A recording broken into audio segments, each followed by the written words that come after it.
Good afternoon, and thanks for coming. My name is Jim Staley, and tomorrow I celebrate my 22nd anniversary of being in the forest at Duke. Thank you. I'm going to tell you about myself. My formal education was all in materials, engineering, and science. And so what gives me the right to come here and tell you about this sort of subject? I'm going to try to convince you that I have the ability to learn something new quickly and become more than adequate and sometimes expert at a new thing. The presentation I will present to you first is going to be about my justification for being here. And also, I'm going to talk about why I feel that it can be done, that we can increase our lifespan and, importantly, our health span with that. Now, how can we do that? You're going to find out it's by exercise and diet, and more to that later. My professional career, I'm going to start telling you a little bit about that, and that was I'm going to start with February 1st, 1963, when I entered Alcoa Laboratories with a BS degree in materials engineering, which I earned at the University of Pittsburgh. I did it all by night school and did it in 6 years. And when I left the laboratory of Alcoa 35 years later, I had become the director of research for the last 5 years there, and I had also obtained my master's and PhD degree, again while working full-time at the laboratory. Now, what about the subject here of increasing our life span and health span? It all began when I started looking at the effects of what was it about centenarians that made them live so long. That was a driving force. And I found out that it was their resistance to 4 diseases that centenarians were either they didn't have ever developed or were highly resistant to. And these 4 diseases were type 2 diabetes, coronary artery disease, certain types of cancer, and the dreaded Alzheimer's. Centenarians were very resistant, or they were non-existent in these. So these diseases are in centenarians. They were inherently resistant to it, even though many of them had very bad habits of lifestyle, including drinks and drinking. And they were just born, and they won what we call the genetic lottery. But what about the rest of us? Well, the rest of us have to change our behaviors. And I looked into this and found out that changing the behaviors really could alter the genetic.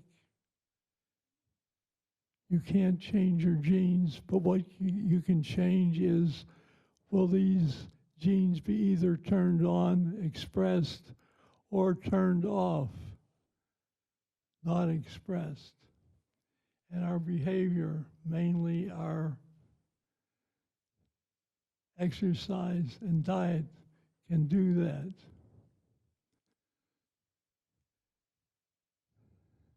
But what gives me the right to talk about this sort of thing?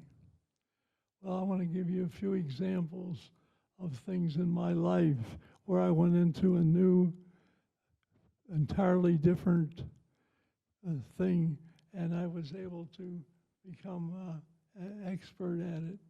And one of these was in teaching at the university level. I was sent to Lafayette one time in the mid-70s to have some experience at an Alcoa plant. And this was right by Purdue University. And when they found out I was coming there, they asked me to be an adjunct professor. And I taught a course there in aluminum metallurgy, and I sponsored students. I mentored them in their senior project, and they won first prize. I was so tickled that I could beat the university professors at their own game. And then after I retired, I was adjunct professor at NC State for 5 years. Again, my principal thing, my assignment there was to mentor the students in their senior projects. And for 5 consecutive years, my students won the first prize. And the judges were the professors. Again, I got such a tickle out of beating the professors at their own game. So that's just one example when I went into a new field. Another one was computers. In 1979, I was one of the first people to buy a personal computer. In a few months, I had taught myself how to program it. And after the 6 months or so, I entered a contest that they had to develop the best computer program in different categories. I submitted a program, and I won the first prize in writing a program for their computer for education. So that demonstrated my expertise. And I was so encouraged by that, I started a couple computer companies on the side, not computer software companies. And they did so-so until I really hit the jackpot when I started writing programs for the Mac and the PC, scientific programs, and I found a big market for those. I sold those at universities and government labs and private labs all over the US and Europe and even Japan. I even sold one of the programs to IBM. I really got a kick out of that one.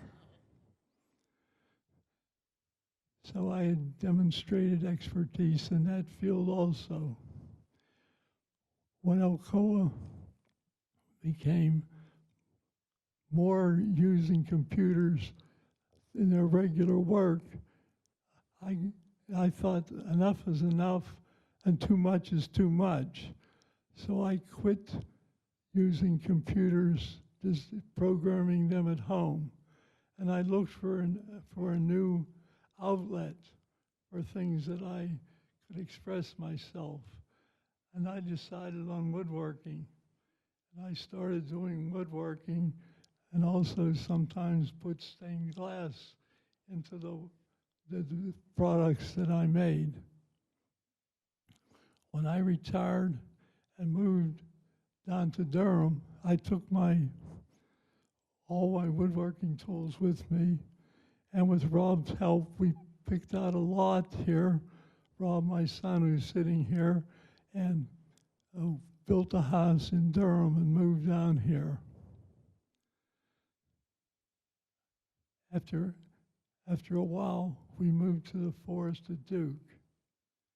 And the reason we did it was because my wife was beginning to show signs of Alzheimer's and memory loss, and we had her tested, and she had the gene, and she wanted as quickly as she could to come to a CCRC so she should be taken care of in her when she would develop the disease more fully. And we picked the forest at Duke because it had the shortest waiting time. And we got in here, and I thought my woodworking days were over. I'd sold all my tools. But after only 6 months, I went down to the wood shop and decided, I still wanted to do woodworking. And I bought a whole bunch of new tools for the wood shop down there, and I began making bowls and vases. And you may have seen some of my vases in the library. And I made a lot of them. I also gave a course to teach other people here. And one of the students, his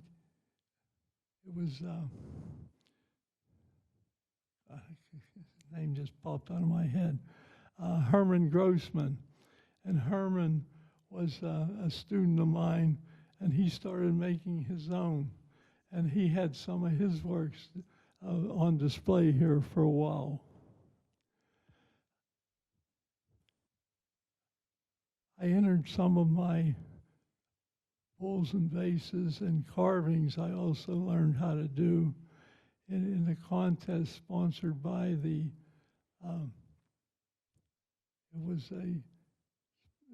sponsored by the County of Durham. And what they did was was just for senior citizens, and they would give prizes for crafts. And so I entered some of my pieces there. And the first year I entered, I won 5 ribbons. I won both first and second prizes for woodworking, first and second prizes for wood carving, and I won a prize for the best article. The contest was to write something about your hobby. And that article I wrote, I subsequently published in a woodworking magazine. So I hope I've convinced you that I have the ability to go into different fields and to learn quickly and to become more than adequate, become expert in a different field.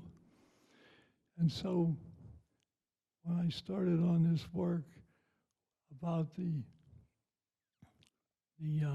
centenarians, I got into that, and I made a video as a presentation about what I had learned, and I presented this at the forest here about 2 years ago. They had a week they called some kind of health week, and I presented that video there.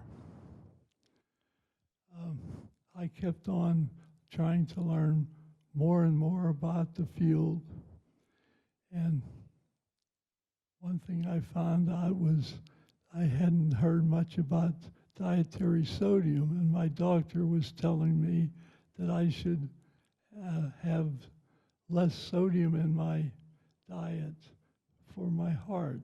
I have a congenital heart disease. And so I looked into that, and I made a video. Also, I was interested in this fiber. I looked at the back of different things where the FDA has said you have to tell people what's in the things that we eat. And I saw fiber was in there. I went, what is this fiber? So I investigated that, and I made a video on that. And I'm going to show you those two videos.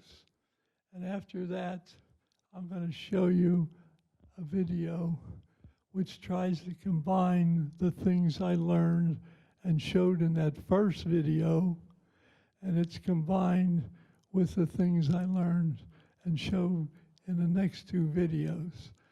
So if we can have those videos, they're going to run 1, 2, 3, and after the final video, I hope I get a lot of questions, and so I can explain things more fully to you.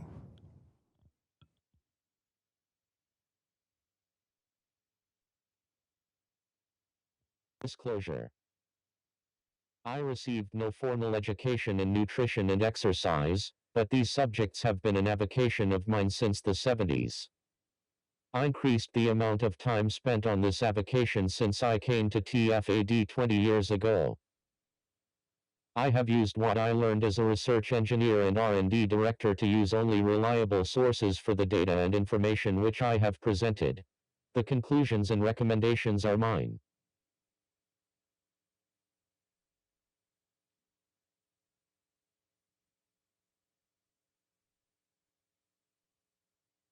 Dietary sodium. Jim Staley. Sodium is an essential nutrient that helps the body maintain fluid balance, nerve function, and muscle contraction and relaxation. Most of the body's sodium comes from salt, sodium chloride. Some studies suggest a U-shaped association between salt intake and mortality, with increased mortality associated with both excessively low and excessively high salt intake. A Harvard study indicates that 550 mg of sodium is sufficient to meet the body's minimum daily requirements. A low level is rare because sodium is present in almost all foods. Rather, the average American consumes far too much sodium, mostly in the form of sodium chloride. The upper limit depends on the health and age of the consumer. However, the recommended upper limit recommended for all consumers is significantly below the amount consumed by the average adult American. The dietary guidelines of the FDA recommend that adults limit sodium intake to less than 2,300 mg per day, which is about 1 teaspoon of table salt. The World Health Organization recommends a maximum of 2,000 mg, while the American Heart Association recommends a maximum of 2,300 mg for young, healthy adults with lower amounts for older adults and those with heart disease. A U.S. expert committee reported in 2013 the common recommendation by several authorities to reduce daily sodium intake for young, healthy adults to less than 2,300 milligrams and further reduce intake to 1,500 mg among persons who are 51 years of age and older and those who have hypertension, diabetes, or chronic kidney disease. In contrast, studies have determined that the average U.S. adult consumes about 3,400 mg of sodium daily. Sodium contents of some entrees in the main dining area tabulation exceed 3,000 mg sodium, and one exceeds 5,000 mg. There are health effects associated with excessive sodium consumption. Some of these effects are attributed to the observation that sodium attracts and holds water, so fluid volume increases causing pressure in blood vessels to increase. Health effects of excessive sodium include the following: stroke and cardiovascular disease.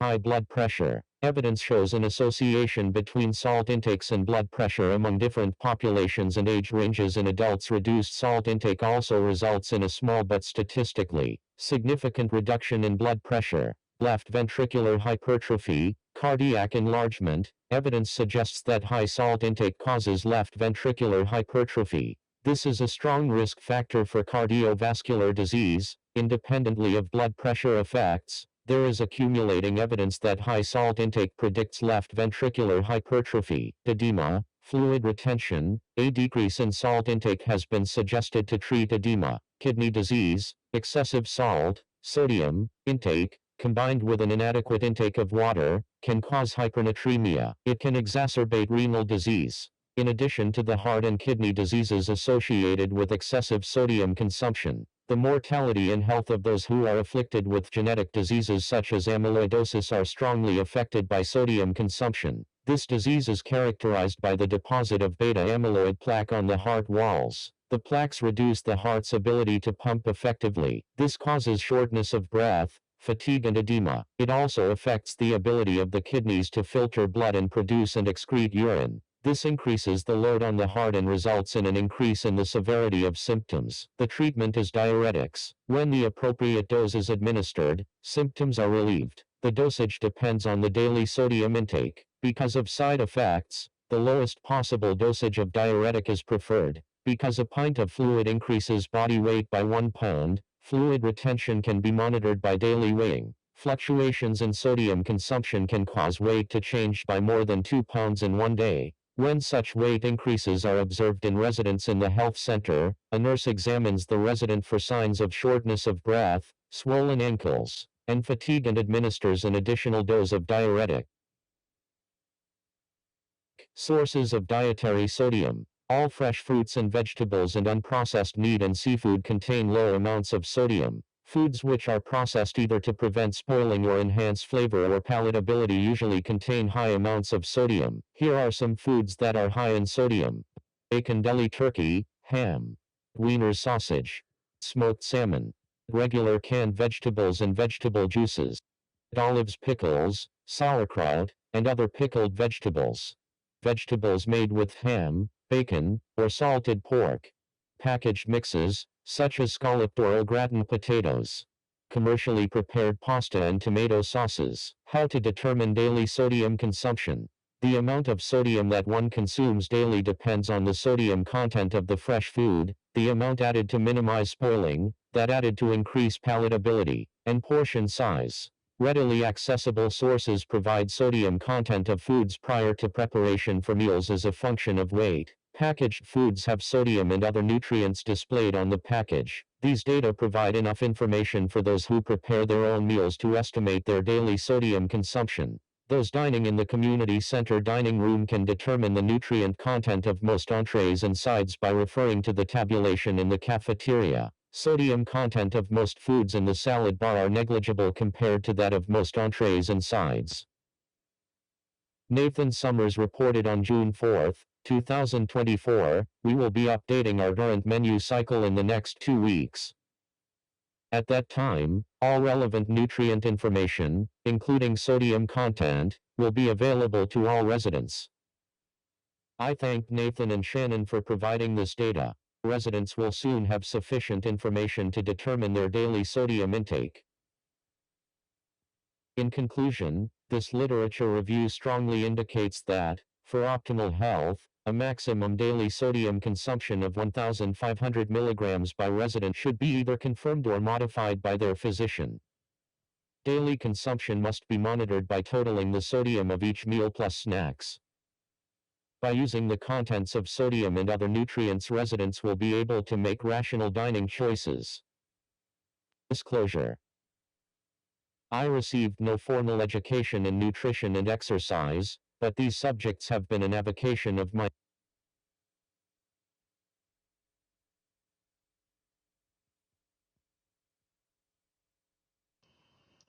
Dietary fiber.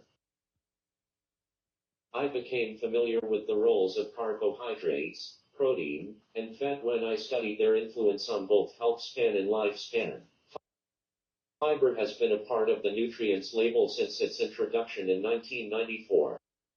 Yet, I do not recall reading that these dietary constituents as being a significant factor in either health span or lifespan. However, I would like a better understanding of dietary fiber. To a materials engineer, a fiber is a thread or filament from which a structure or fabric is constructed. I ask you, Ms. Nutrition, to tell me and other residents, what is the definition of the nutrient dietary fiber?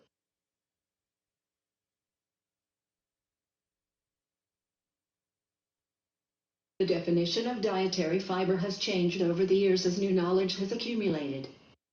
For this presentation, dietary fiber, sometimes referred to as roughage, is the portion of food, including supplements, that cannot be completely broken down by human digestive enzymes. Dietary fibers are primarily classified as either soluble or insoluble in water. Solubility in water is important because this property determines the fiber's influence on health. As residents who wish to follow a diet which promotes good health, why should we be concerned about dietary fiber? Regular consumption of dietary fiber provides health advantages.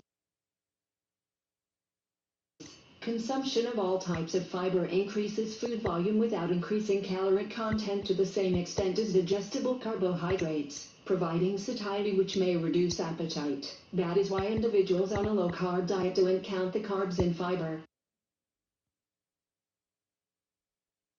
Here are examples of the health benefits of each type of fiber. Soluble fiber lowers total and LDL cholesterol, which may reduce the risk of cardiovascular disease. Reduces blood pressure and the associated negative effects on cardiovascular mortality. May prevent the development of cardiovascular disease in offspring. Regulates blood sugar, which may reduce glucose and insulin levels in diabetic patients and may lower risk of type 2 diabetes. Absorbs and holds water, promoting bowel movement. Improves absorption of minerals, especially calcium. May decrease the rate of progression of symptoms of Alzheimer's disease. Insoluble fiber speeds the passage of foods through the digestive system, which facilitates regular defecation. Adds bulk to the stool, which alleviates constipation, thus reducing the likelihood of developing hemorrhoids. Decreases risk of breast cancer and colon cancer. Lowers mortality.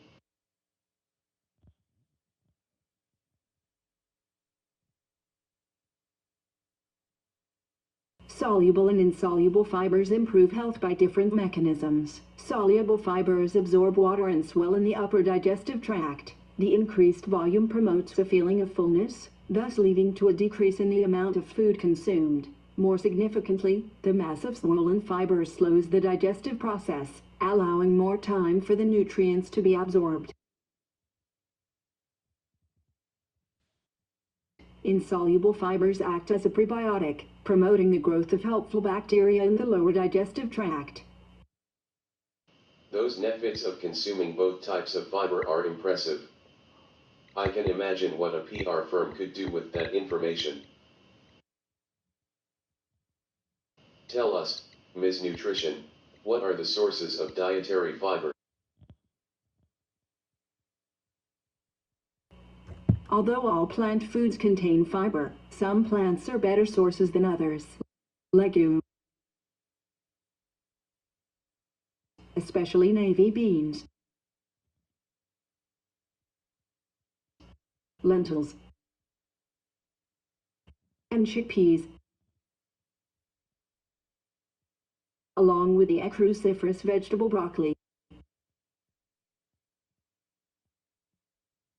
Fruit raspberries, the whole grain brown rice, the seed, wild rice, and the tree nuts, almonds are especially rich sources of dietary fiber. Psyllium husks are 100% soluble fiber. They are the ingredient in Metamucil. They are also added to products such as cereal and baked goods to increase fiber content. In contrast, white bread, pasta, white rice, and fruit juice are poor sources. Whole grains. Stimulated by the strong preference by nutritionists for whole grains over processed grains, I did some research. The grains most commonly consumed as foods by humans are wheat, corn, rice, and oats. Wheat, rye, and rice are available as either whole grains or processed grains.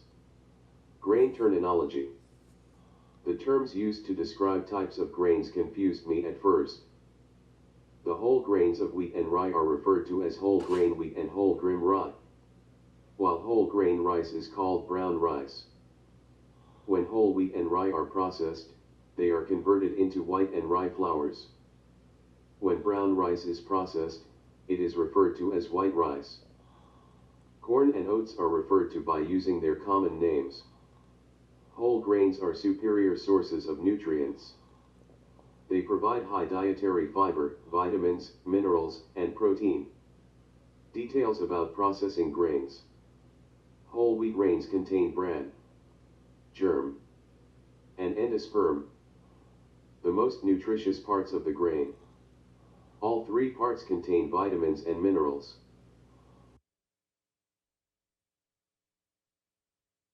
The bran contains fiber and surrounds and protects the germ and endosperm. The germ is the part which can grow into a new plant. The endosperm serves as the initial food for the germ. By analogy with the chicken egg, the bran is the shell. The yellow yolk is the germ, and the white albumin is the endosperm. These nutritious parts are removed from the grains during processing to increase shelf life. No ill effects on health were detected until years had passed. Then, the effects of the nutrient deficiencies began to be evident. Those who profited from the longer shelf lobbied against any changes.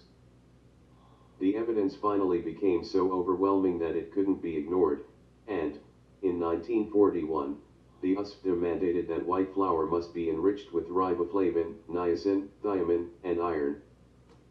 PR departments in corporations which lobbied against any change did a quick turnaround and took advantage of the mandated replacements of some of the nutrients. They began advertising that they were selling bread and other baked goods made using enriched flour.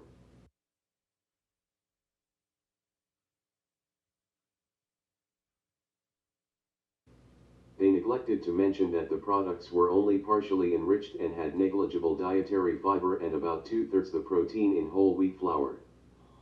The situation with whole grain brown rice and processed white rice was approximately the same except for one difference. White rice is polished, and additional vitamins and minerals are lost during this processing step. Rye bread is made from a combination of whole wheat and processed flours, and bakeries use different combinations of these flours. Therefore, the amounts of nutrients are an average of those in both flours. In conclusion, foods made using whole grains provide healthy amounts of fiber, protein, and many vitamins and minerals. Processing to improve shelf life removes almost all of the fiber, about 1/4 of the protein, and all of the vitamins and minerals.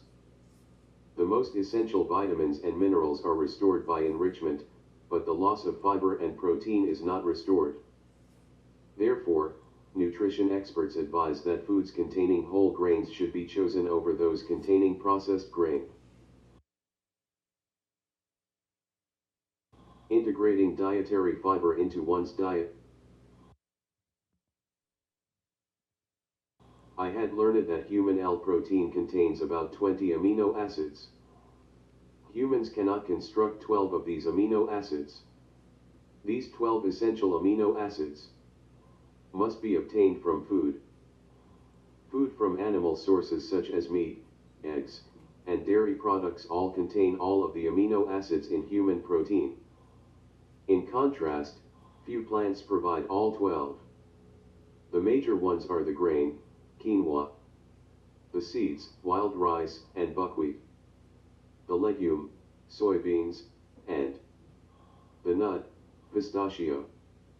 Consequently, plant foods must be combined to provide all essential amino acids. Consideration must be given to dietary fiber if one wishes to consume recommended daily requirements of both protein and dietary fiber without adding unneeded calories. Whole grains accompanied by legumes are the most commonly cited examples of plant food combinations which provide adequate amounts of both dietary fiber and a type of plant protein consisting of the 12 amino acids required to generate human protein. The combination of whole grains and legumes has been around for over a millennium. Examples are the beans and rice, or the corn and beans eaten by Native Americans, to peanut butter on whole wheat toast.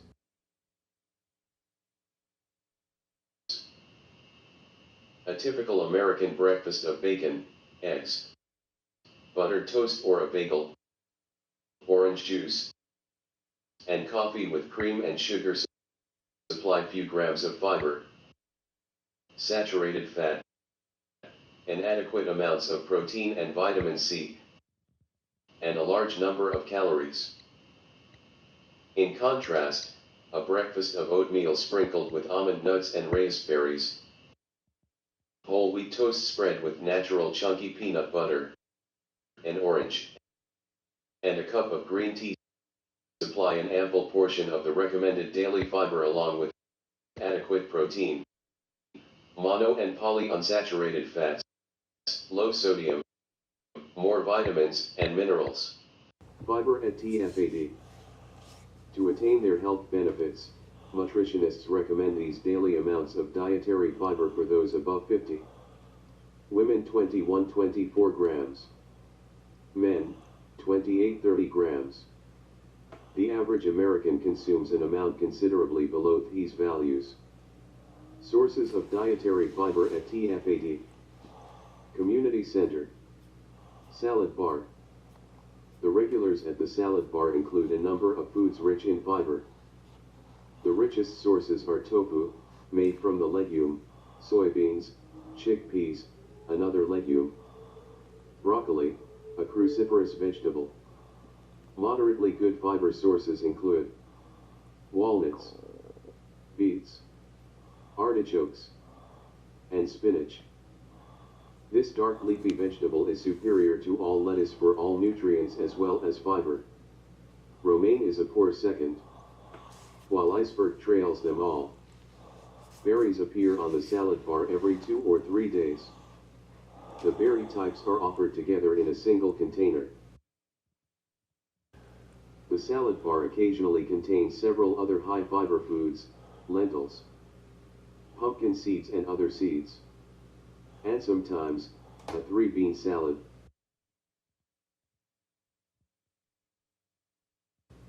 Hot foods. I find it difficult to obtain sufficient dietary fiber when I select an animal entree without consuming excess calories. The vegetable entree is usually a better choice. Many vegetable entrees contain high-fiber foods which include a legume with whole grains such as the combo of beans and corn. Sometimes, however, the grain is either white rice or pasta which contain no fiber. Sometimes the sides offered contain a whole grain or a seed wild rice. More often, a processed grain is offered as rice pilaf or some form of pasta. The vegetables offered every day have normally modest amounts of fiber. The best choice of a sweet potato eaten with the skin flavored with cinnamon and first cold-pressed extra virgin olive oil is both delicious and nutritious. There are usually 3 side dishes offered at each meal. The superfood broccoli contains high fiber and other nutrients. Bok choy, offered less frequently, is also packed with a lot of fiber and more. Spinach, either sautéed or creamed, is moderately high in fiber and protein and generous amounts of many other nutrients. Other dark leafy vegetables.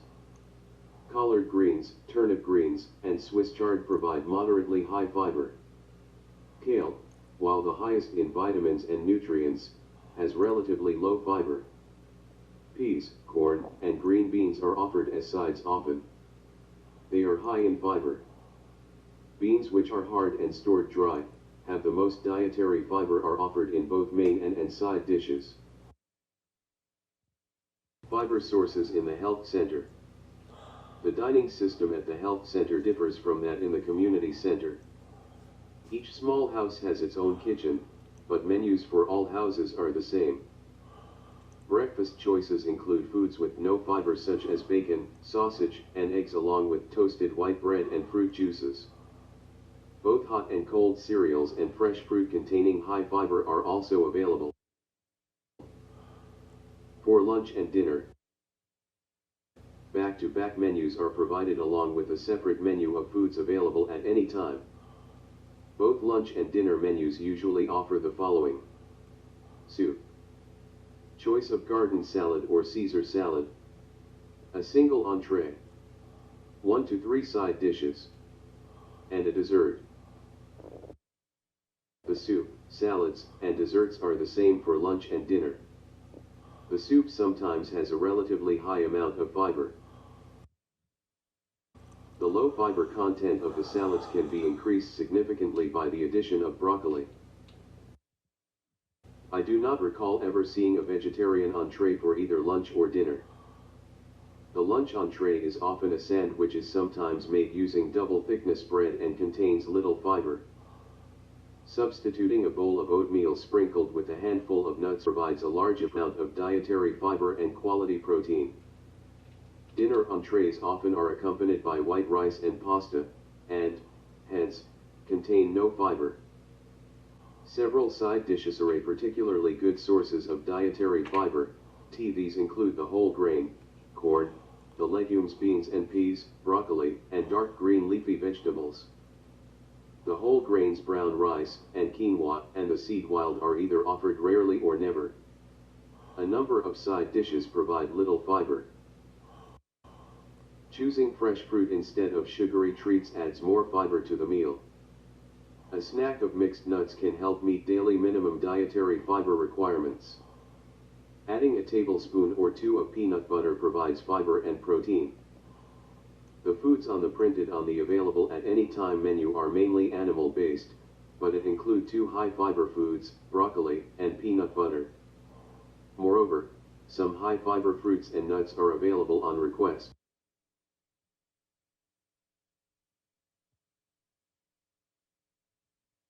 Summary and conclusions. Dietary fiber, the portion of food not digested, is an important nutrient which has been shown to provide many health benefits. Soluble fibers do this by slowing the passage of food through the small intestine, thus, allowing more time for extraction of nutrients. Insoluble fibers provide their benefits by serving as probiotics. Despite the many proven health benefits, the average American consumes an amount of fiber much below the minimum daily requirement, MDR. Plants are the only source of dietary fiber. Those dining in the community center are provided with a wide selection of plant foods in the salad bar, vegetarian entree, and side dishes. Those dining in the health center face a harder task in meeting the MDR because they do not have a salad bar nor offered a vegetable entree. Either replacing the fiber-free white rice with fiber-rich brown rice, or offer brown rice as an alternate. Add 100% whole wheat bread to the available at any time menu, and offering spinach salad would make the task of consuming fiber in amounts that meet the MDR feasible. Dietary fiber. I became familiar with the roles of carbohydrates, protein,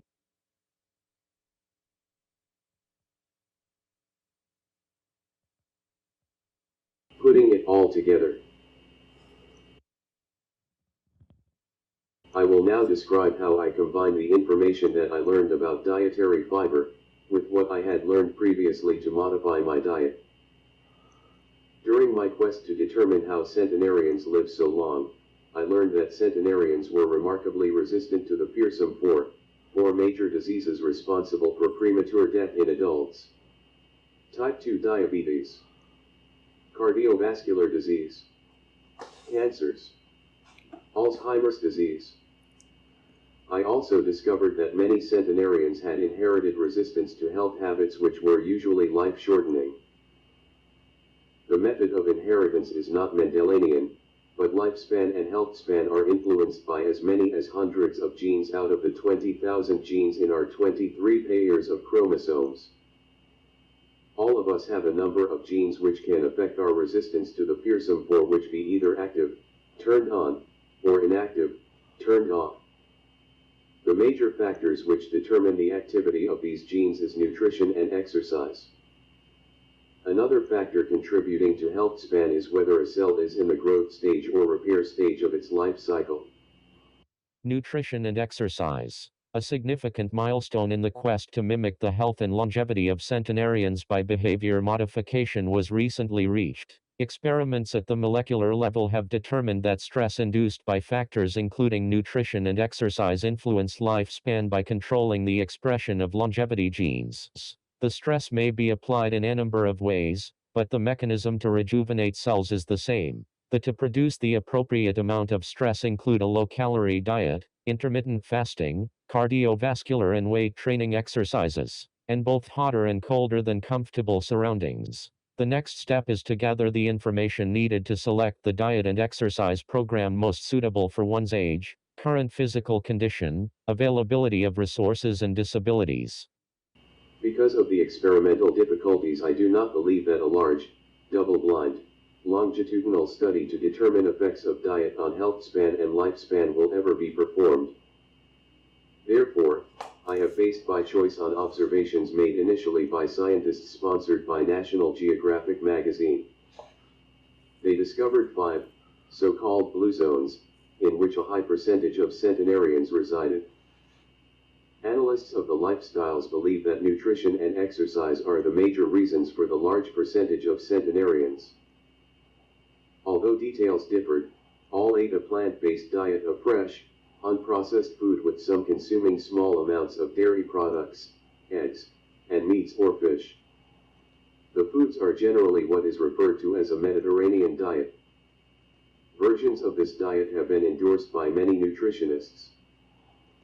I observed during my investigation of dietary fiber that the foods rich in dietary fiber are the same ones as those in the Mediterranean diet. This observation contributed to my recent decision to follow the following version of such a diet, which is low in sodium. Olive oil. Whole grains such as corn, brown rice, oats, quinoa, bread, other foods made using 100% whole wheat flour. Legumes such as beans, lentils, peas, peanuts, and chickpeas. Cruciferous vegetables such as broccoli, cauliflower, bok choy, cabbage, and Brussels sprouts. Dark green leafy vegetables such as spinach, collard greens, turnip greens, mustard greens, and Swiss chard. Fruits such as berries, apple, pear, lemon, and avocado. Nuts such as almonds, pistachios, walnuts, pecans, and macadamia. Seeds such as wild rice and pumpkin seeds. Bright-colored vegetables such as beets, sweet potato including the skin, and red bell pepper. 2 servings a week of fatty fish such as salmon and trout. Onions, mushrooms, garlic, and sodium-free spices for flavor. Natural stevia as a sweetener. Green tea as a beverage. To apply the stress required to activate a longevity gene, I eat all of my food for a day within about 6 hours. This allows for cells to remain in the repair phase rather the growth phase for a time long enough to effect complete repair of any damages. Regarding exercise, some is better than none, and the more that you do, the more benefits you will accrue. 2 types of exercise are recommended for increased health span and longevity: aerobic and progressive weight training. Aerobic or cardiovascular exercise increases the efficiency of your body in delivering oxygen to your muscles and how efficiently your muscles extract and use that oxygen. A measure of this efficiency, known as VO2 max, is the best biological marker for longevity. Aerobic exercises may be performed either solo or in a group. Walking briskly, particularly up and down a grade, is a typical solo exercise. Your pace is rapid enough to perform aerobic exercise when you are able to have a conversation but with difficulty. The forest offers a variety of classes with aerobic exercises.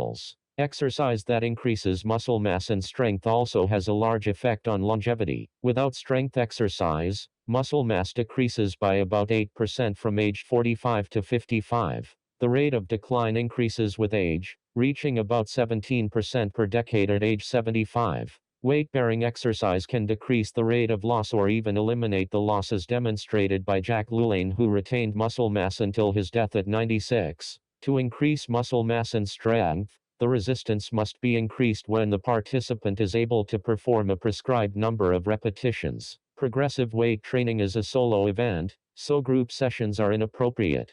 The Forest has both free weights and machines which allow the user to progressively increase resistance. To combine weight training with aerobic exercise, the walker may carry weights by hands or in a backpack. Residents at the Forest, even those who are handicapped in some manner, have many opportunities for group exercise. For example, there are 8 classes a week that are conducted while participants are seated. Other classes are conducted in the pool. Many enjoy classes where participants perform dance movements to pop music. If you are one of the 73% of Americans who do not exercise, start now. Research has shown that exercise is beneficial regardless of age. So ends the story of how my curiosity about centenarians convinced me, although my exercise program was adequate, that changes to my diet could increase both my health span and lifespan. I noted that a relatively high revision to my diet was indicated despite the fact that contained little sodium and was almost free of foods which contains few nutrients and many calories. I was reluctant to follow a more restrictive diet because I felt the diets to increase longevity are based solely on observations. My study of dietary fiber, however, convinced me that a likely increase in my healthy longevity from adopting a fiber-rich diet outweighs the inconvenience associated with adopting a new diet. Track 1 selected. Putting it all together.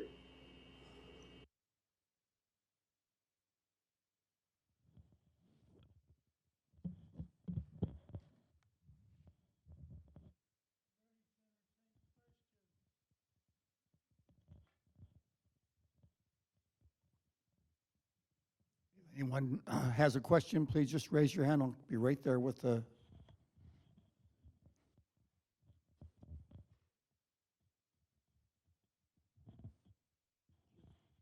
I'm wondering, Jim, if those of us who grew up in this country are unusual in the fact that I'm guessing we all grew up in a situation where a meal always had a meat of some kind, whether it was chicken or red meat or pork and I wonder if that's an American thing or if that's true, you think, of most countries.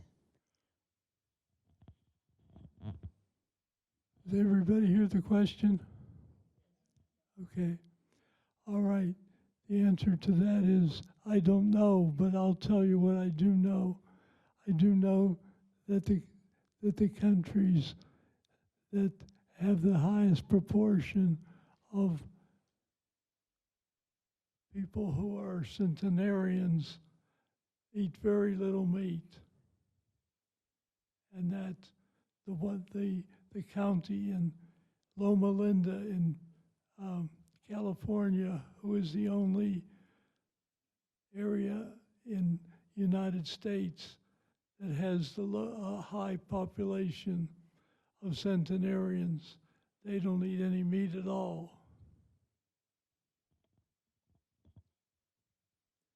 I'll tell you another thing. What is now the standard American diet is about the unhealthiest that one can conceive, because it is not made for nutrition. It is made to get your money.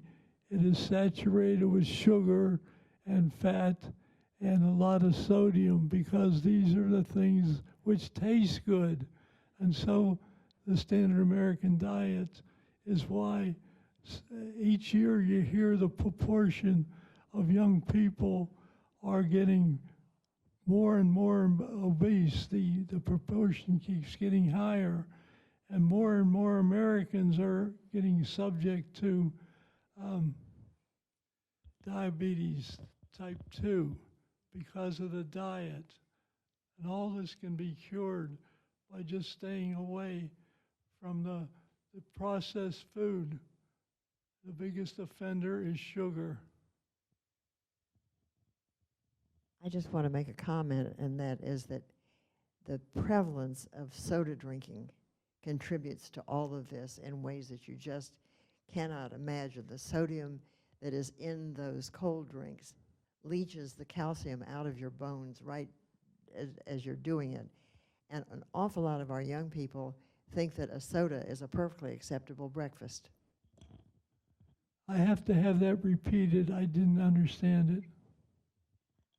I'm saying, it's not a question, it's a comment that the consumption of soda in this country contributes to the diseases and to the poor quality of health as they go through life. Yes, no question about that. When you consider that the average American consumes about 3,000 milligrams, and that for people our age, the maximum is 1,500. And so there's a huge difference between what is healthful and what is consumed.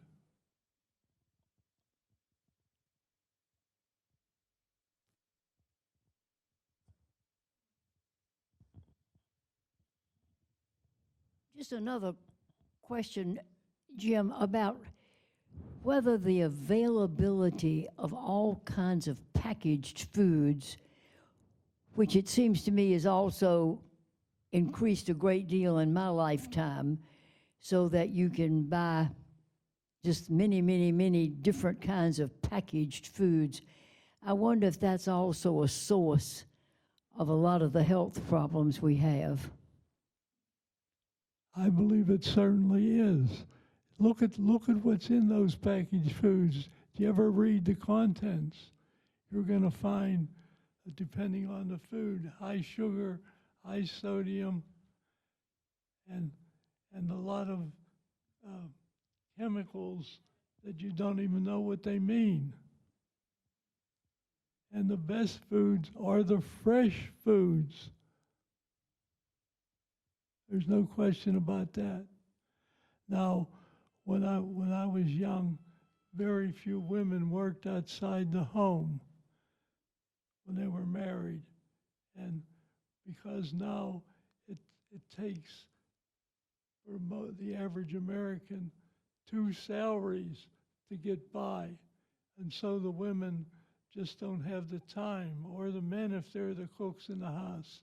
And so I think that has led to the proliferation of packaged food, because people just don't have the time to prepare it like they were able to do before. And so they get the packaged food, and a big offender is pizza. That particularly the worst kind is that packaged kind.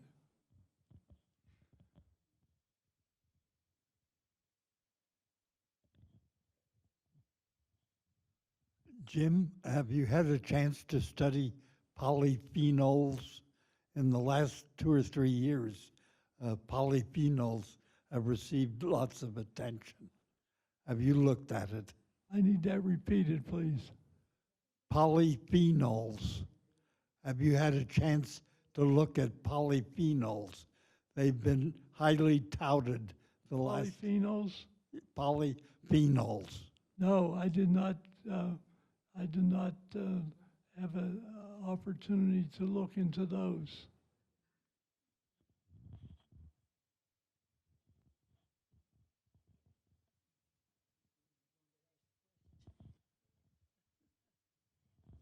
It does seem to me, Jim, that one of the things we have available to us now, which we didn't have maybe 30 years ago or more, is frozen vegetables.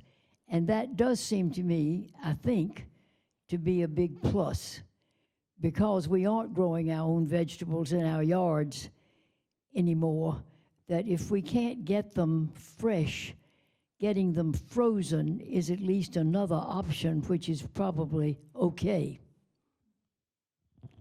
Yes, I don't believe they're as good as the fresh, but they're certainly the next best thing, from what I can learn. always read your labels and see what if they've added anything to them.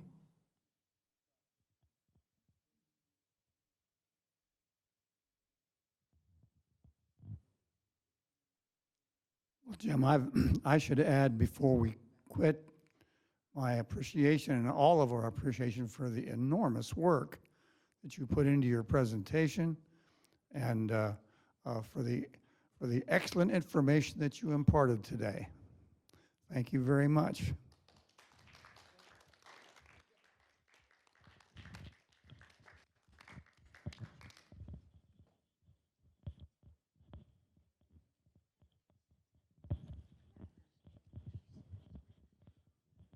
How many are going to go out and eat a hot dog?